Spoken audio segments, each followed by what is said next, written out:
And this Dallas offense clearly is maybe better than the Mike McCarthy offense that they had. And Dak MVP candidate maybe. Um, they're 3-3-1. Now, I don't think this team is a serious threat just because of how bad this defense is. Hey guys, welcome back to another video. You all are having a great day. And with no further ado, let's get into the weekly recap for week 7. Starting back on Thursday with the Steelers at the Bengals. It was called the Unk Bowl for a reason between Rodgers and Flacco. And this was a pretty good game for Cincinnati.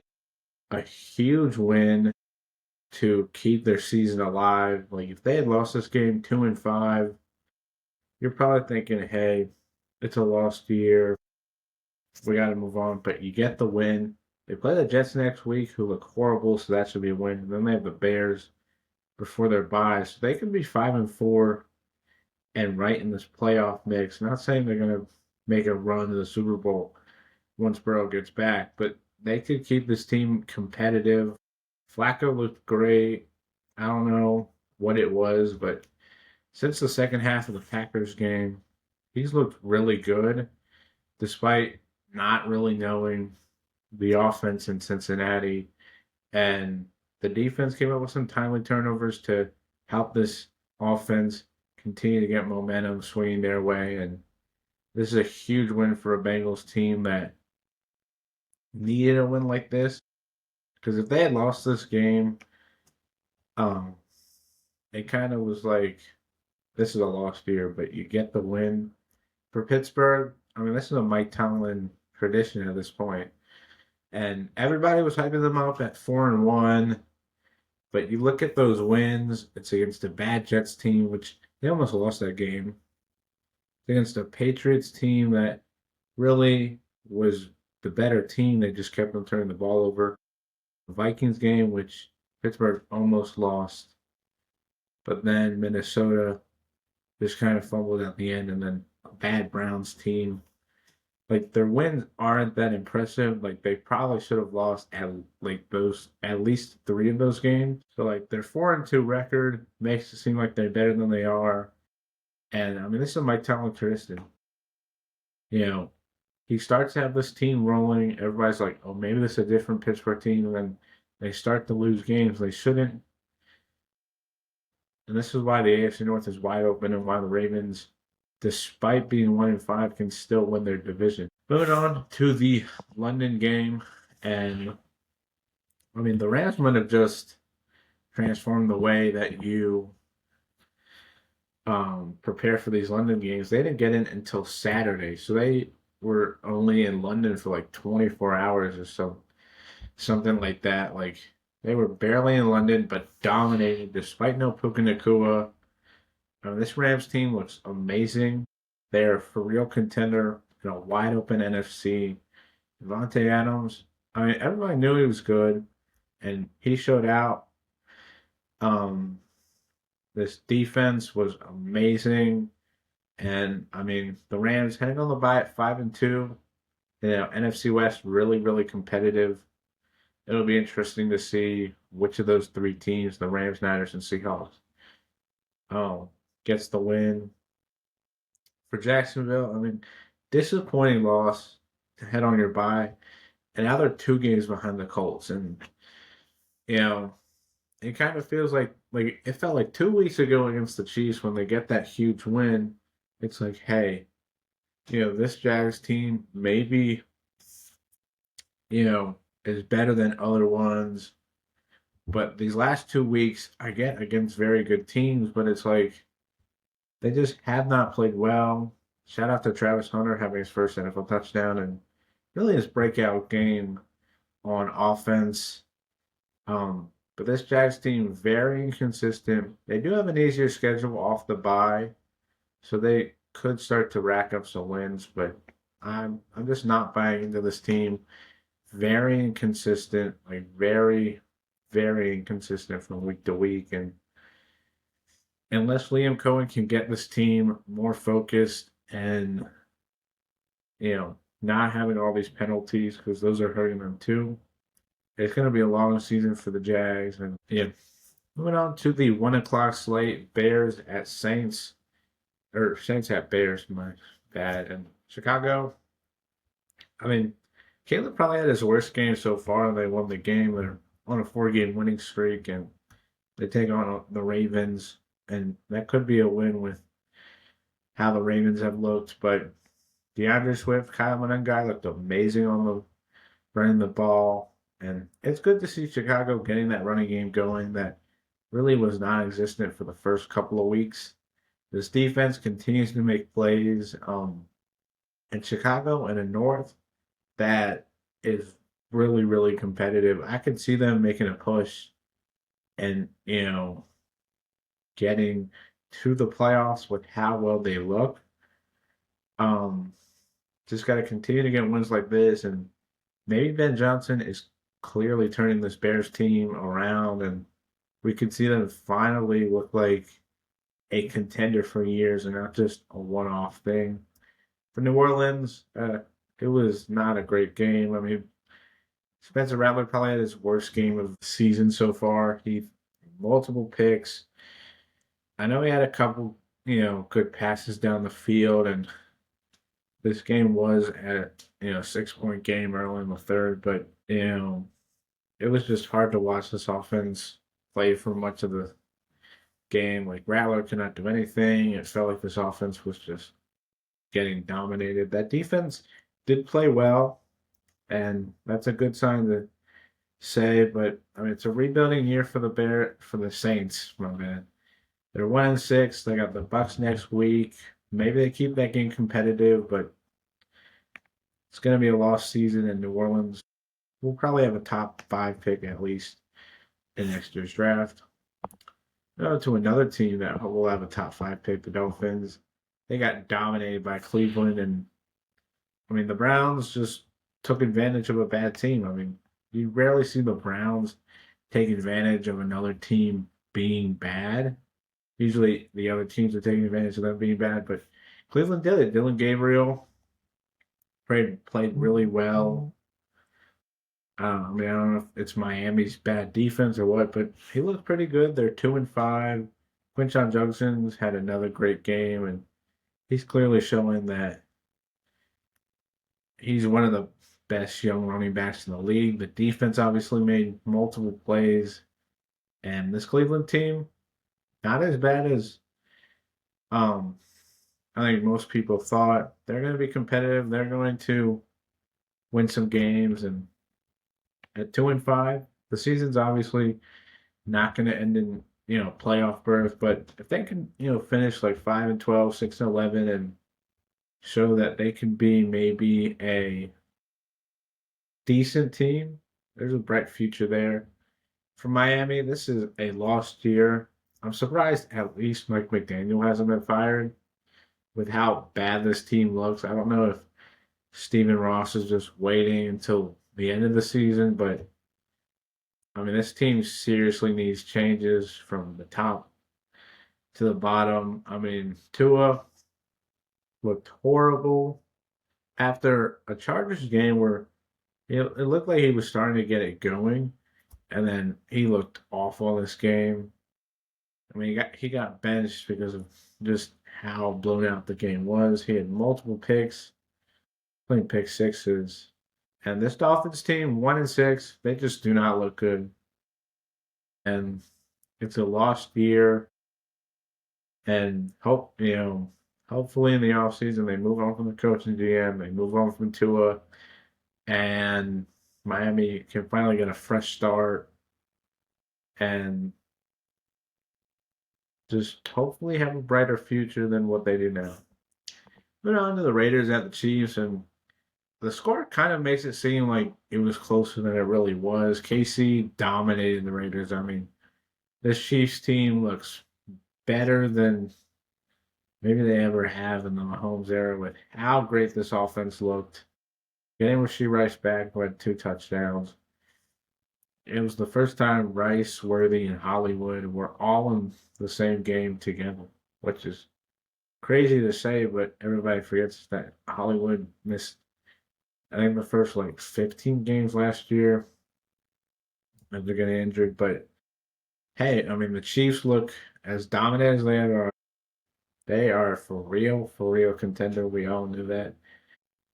In a wide open AFC where it seems like there's no real dominant teams, the Chiefs clearly have the path to make it forward. They are in a tough division with the Chargers and Broncos ahead of them, but they are looking better and better each week. And yeah, for the Raiders, I mean, I don't know why people were hyping up this team like they were going to be some surprise wild card team. Like, it felt like for no reason everybody was saying, "Oh, the Raiders are going to be this team that's going to be 7, 8, 9 wins. They're going to be competitive." Well, this team has not looked good. Their 2 wins are week one against the Patriots, which looks like a mirage, and the other one was against a bad Titans team who fired Brian Callahan the following day. Like, this Raiders team does not look good. They're 2-5, and it's a lost year. And I think everybody just believed that Pete Carroll, Geno Smith, and this Raiders team could just be better, but it seems like they're as bad as they were last year, and it's just going to be another lost year in Vegas. Moving on to the Eagles at the Vikings. Philly, good win to get back after the 2-game losing streak. Jalen Hurts impressed, me with his passing ability, getting AJ Brown, Devontae Smith the ball. But I mean, I'm still not convinced Philly is as good as everybody says they are. Like, yes, they're getting these wins, but it feels like they're so close. It feels like, once they play like a good team that can take advantage, like we saw the Giants do on Thursday last week. Because it feels like the Eagles kind of just rely on the defense making plays and for huge plays by the offense. Because this game was close throughout, despite the score being double digits for most of the game. Like, Minnesota had their opportunities, they just couldn't convert. So I'm still not buying it on Philly. They're 5-2. Got the Giants next week, but I want to see them against like for real contenders and see if they can actually be able to play well enough where it's like it doesn't look like they should have lost. For Minnesota, I mean, this team is just very inconsistent. I know people want to say JJ McCarthy would be better, but would he really be? I mean, we've seen 8 quarters from McCarthy, one good, 7 bad.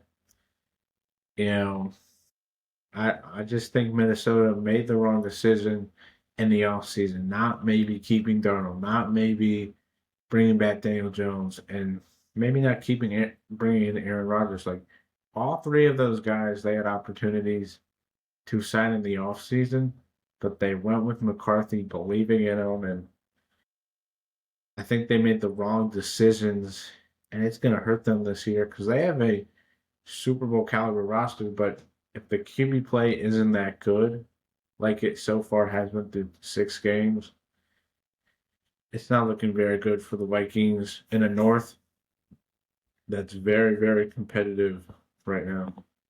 Moving on, Panthers at the Jets. I mean, this was a snooze fest of a game. I mean, Carolina just won because the Jets are very bad. It was the first Panthers 3-game winning streak, I think, since 2021, I want to say, when they started 3-0 with Sam Darnold and that whole carousel and that role.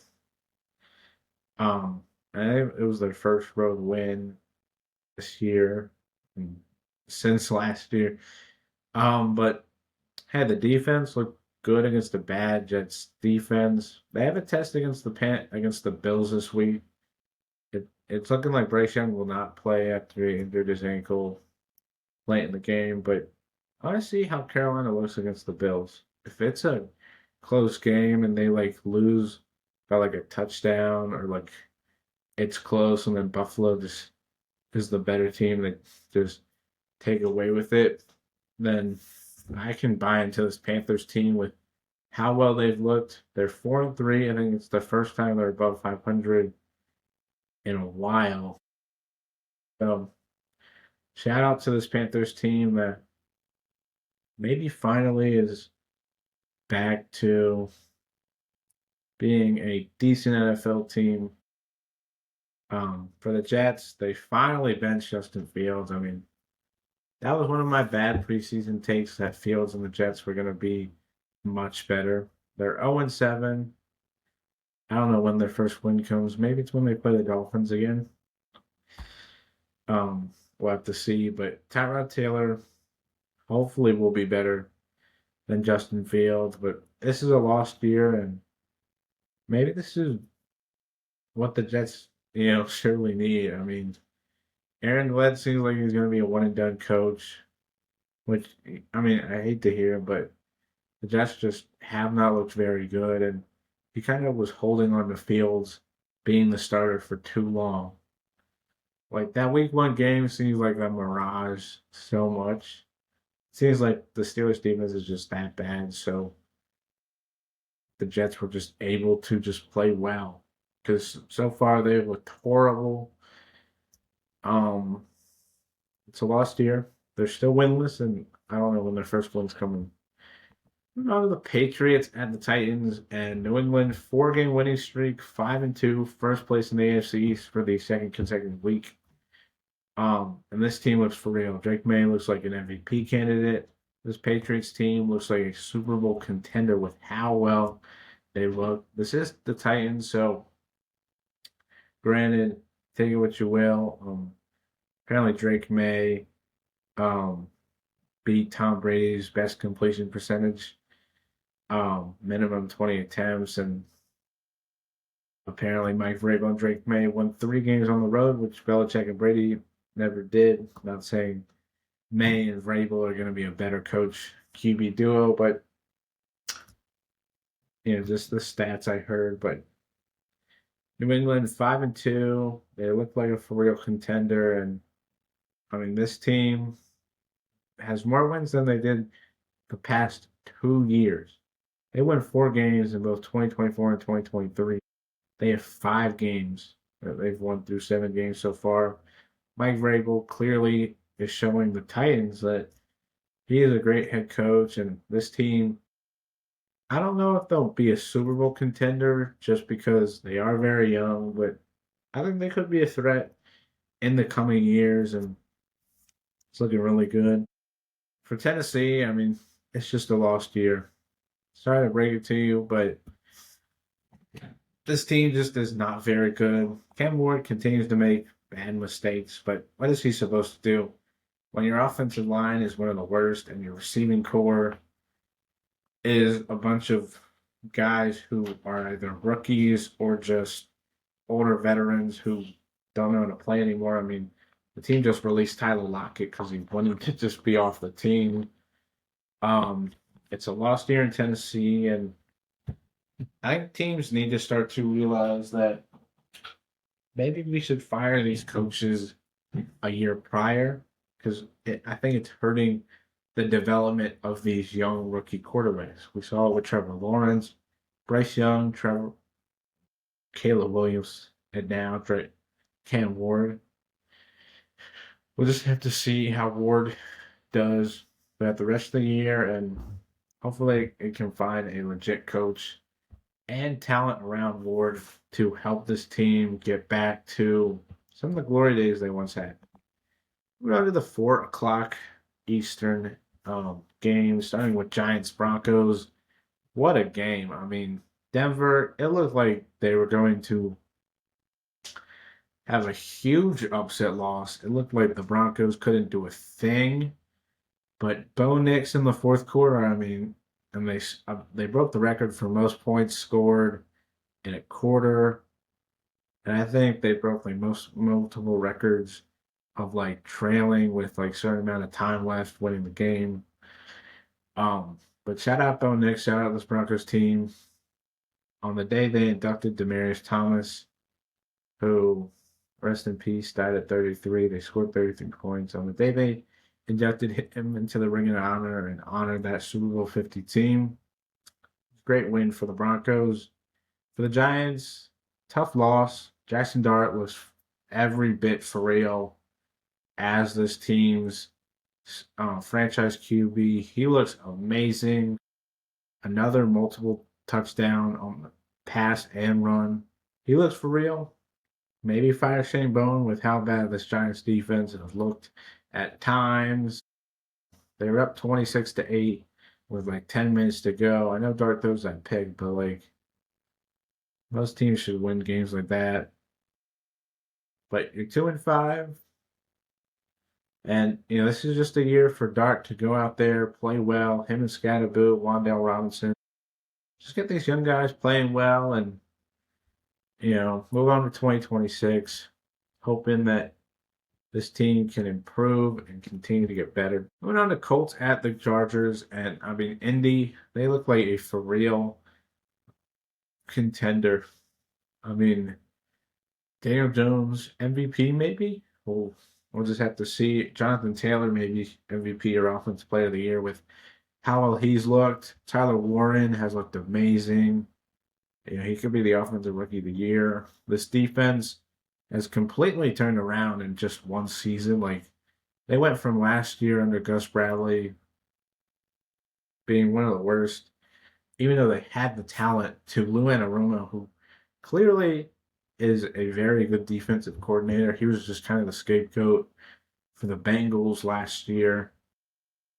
But he's turned around this defense. Shane Steichen and Chris Ballard, on the hot seat before the season, clearly off the hot seat. And this Colts team, for real deal. Maybe you go out and trade for like one final piece, kind of like the Rams did with Von Miller a couple years ago, because this Colts team looks for real, and they might be one of the best teams in the league. Which, how surprising is that?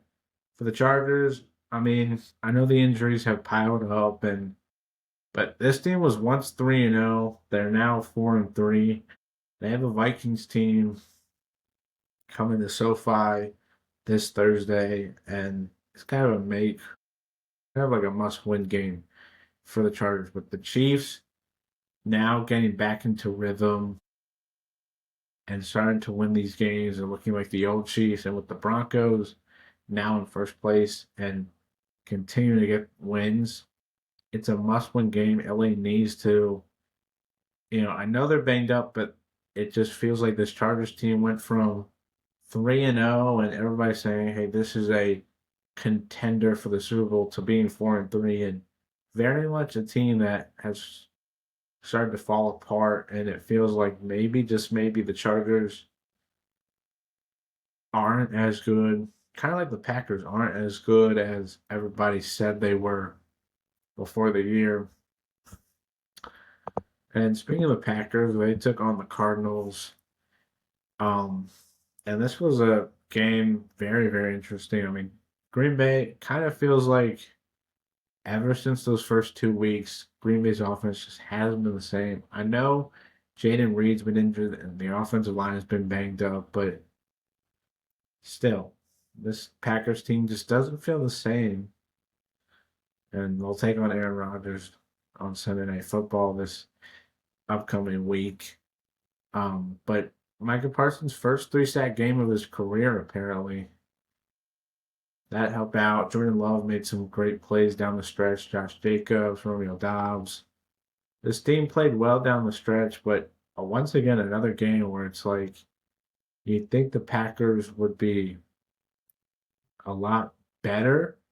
It feels like they're not really that great.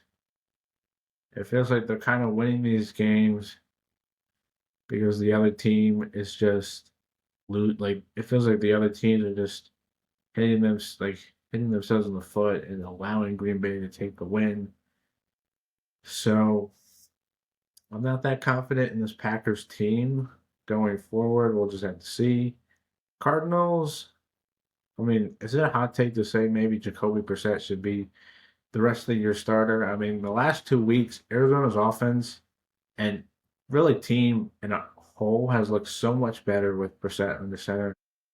I don't know if that was because after the Titans lost, the team, Jonathan Gannon went at them and they're trying to play better. They're 2-5, and all five of these losses are one score losses, so it's like they could easily be 7-0 and be in first place in the NFC West. But honestly, I would start Brissett with how well this team has looked the past 2 weeks, and with Kyler Murray just not being the long-term option in Arizona. I'd rather just keep Brissett out there, allow Murray to heal up, and yeah. Moving on to Washington at Dallas, and this Cowboys offense is amazing. Now, this is a Washington defense that has not been very good so far, but Dallas looked amazing. Dak, Pickens, Ferguson, Lamb, all looked great. Javonte Williams still playing really well, and this Dallas offense clearly is maybe better than the Mike McCarthy offense that they had, and Dak MVP candidate maybe. Um, they're 3-1. Now, I don't think this team is a serious threat just because of how bad this defense is. Like the two times this defense has given up less than 24 points was against the bad Jets and then a Commanders team without their top two wide receivers and their quarterback being banged up. Hoping Jaden Daniels is okay, but this offense is for real.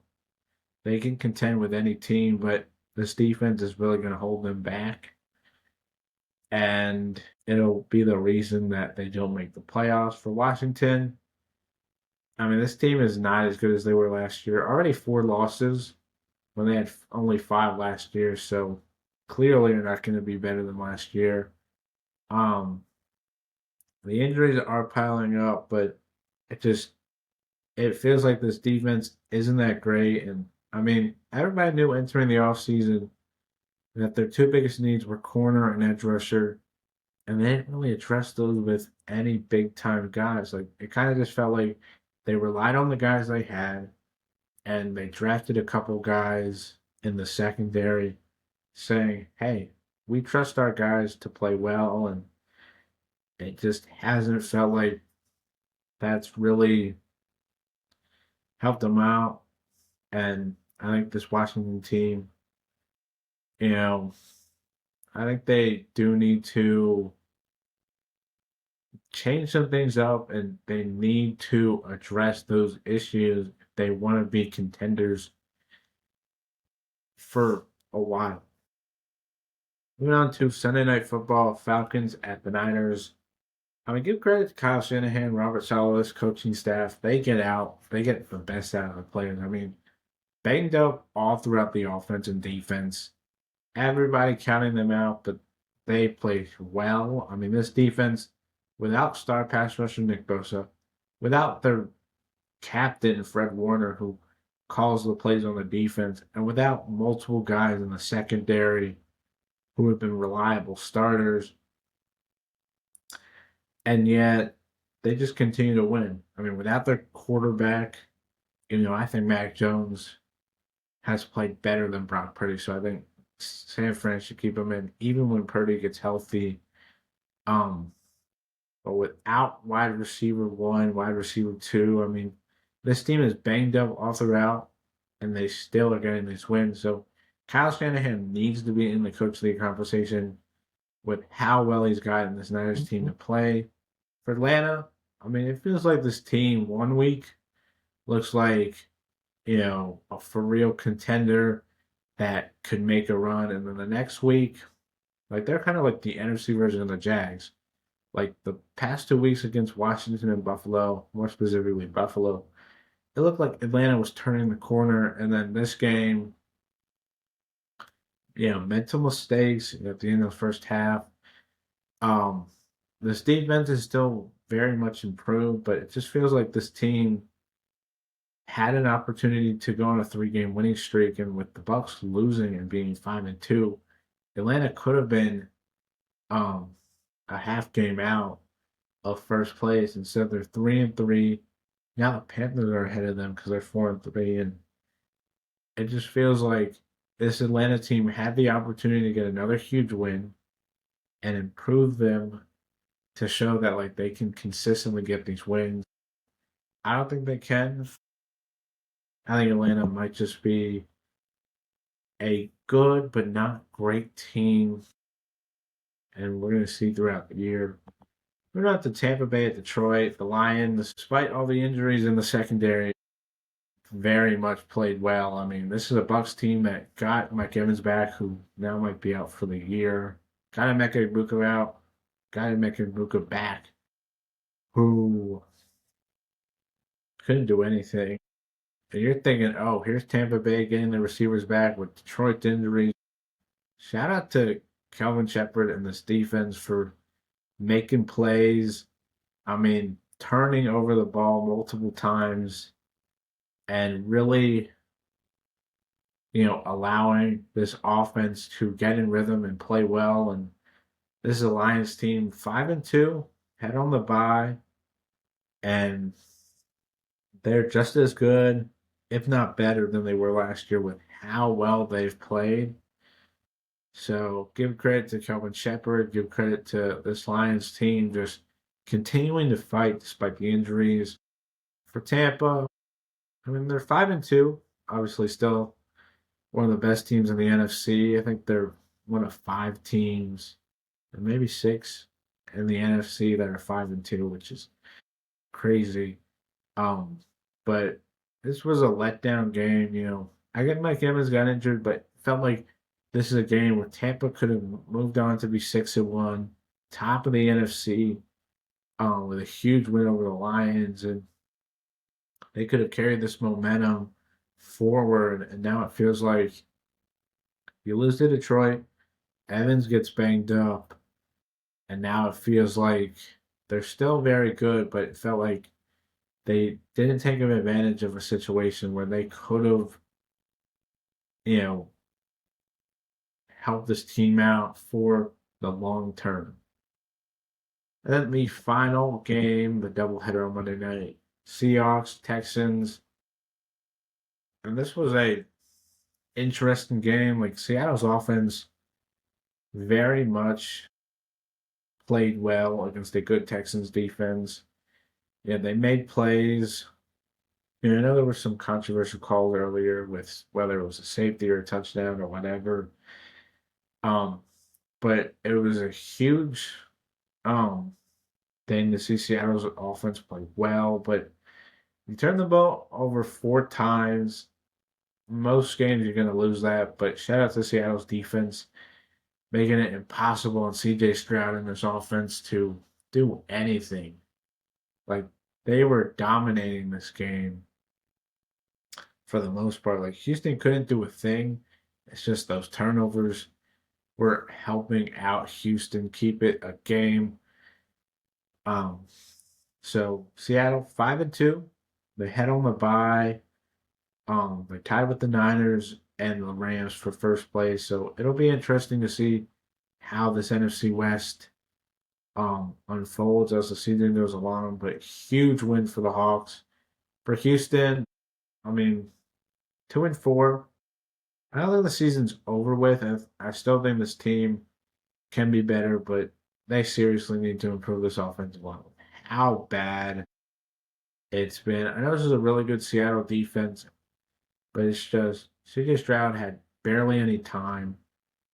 Like, and Nico Collins now injured. We'll see um how long term that injury is. But Houston, it just the offensive line we all knew, kind of just like Washington, like we all knew their biggest need, and it felt like the team just trying to patch holes with like veterans and other guys. Like they were just like, let's put a band-aid on it, hope it'll fix the hole, and it didn't. Um, but good fight late in the game.